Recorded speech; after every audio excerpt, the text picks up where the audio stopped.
มและการส่งเสริมทักษะศาสตร์และครับทรัพยากรมนุษย์ให้มีทักษะอย่างต่อเนื่องและกลายเป็นบุคลากรที่มีที่เพียบพร้อมไปด้วยความสามารถและคุณธรรมดังนั้นวันนี้มหาวิทยาลัยศาสตร์จะจัดงานตลาดนัดสมัครงานและบุญโบราณศิลปะวัฒนธรรมระดับเขาขึ้นในณที่นี้บรรดาท่านแขกที่มีเกียรติบุญโบราณศิลปะวัฒนธรรมระดับเขาของมหาวิทยาลัยศาสตร์เป็นกิจกรรมหนึ่งที่จัดขึ้นยิงตามแผนกันไหวภายใต้แง่ของวัฒนธรรมระดับเขาเด่นและตลอดไปเพื่อเป็นการปลุกจิตสำนึกและสร้างค่านิยม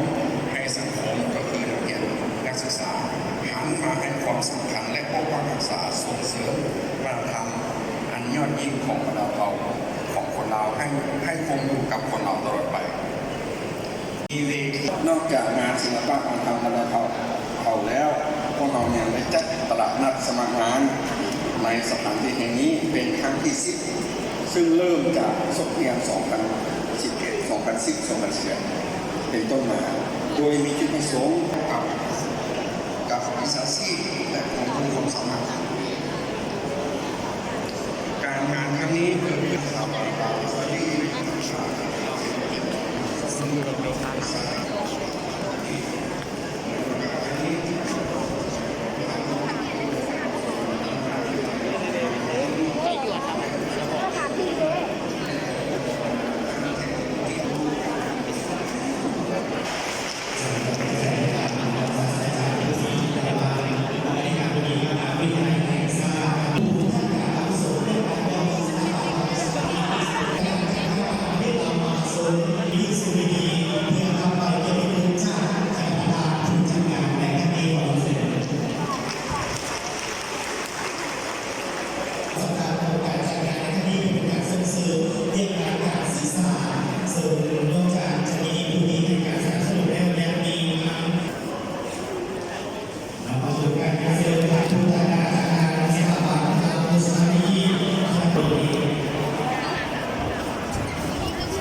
สู่ไปยังผู้ให้การสนับสนุนอย่างสุดอกใจ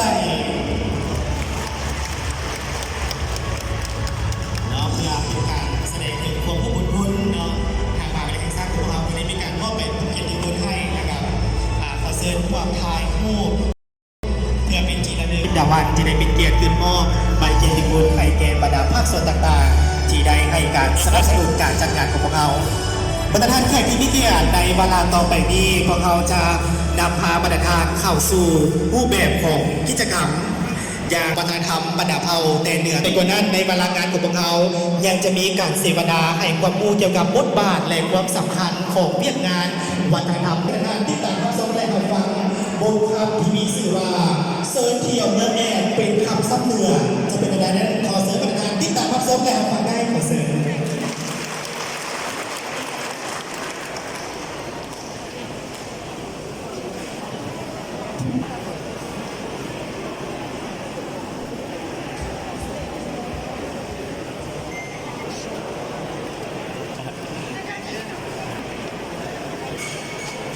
ขอเชิญเริ่มพี่น้องเชิญทางมาเที่ยวชมบนเยี่ยมบักเกินเก่าภูมิลำเนาเมืองแอนดีไปบ้านก็จะเอิ้นหมู่เมืองแล้ว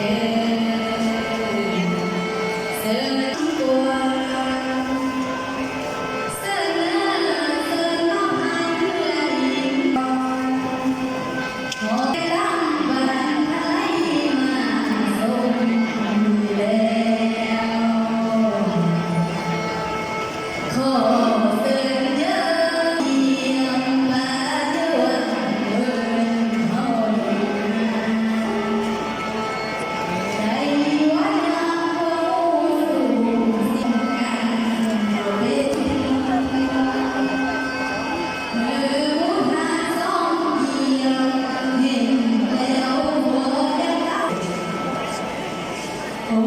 น้องเอ๋ยฮักเอ๋ยฮักดีหัวเอ๋ยคำสอน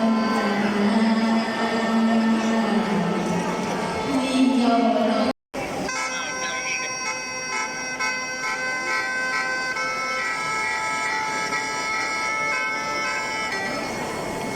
บัดนี้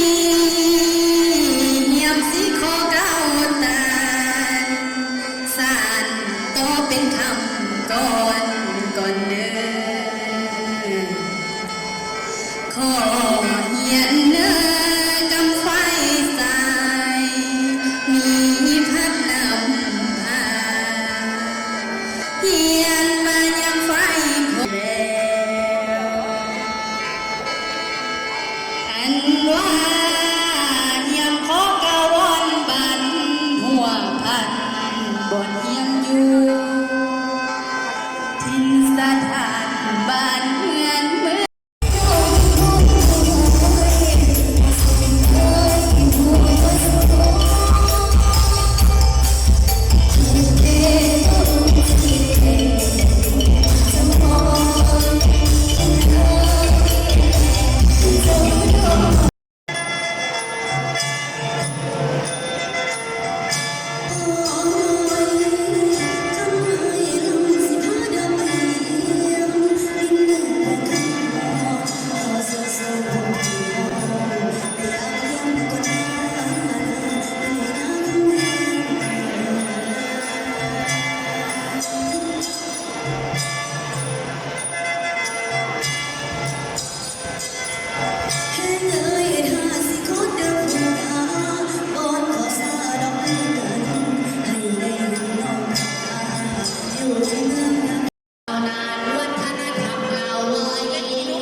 ลงถึงใน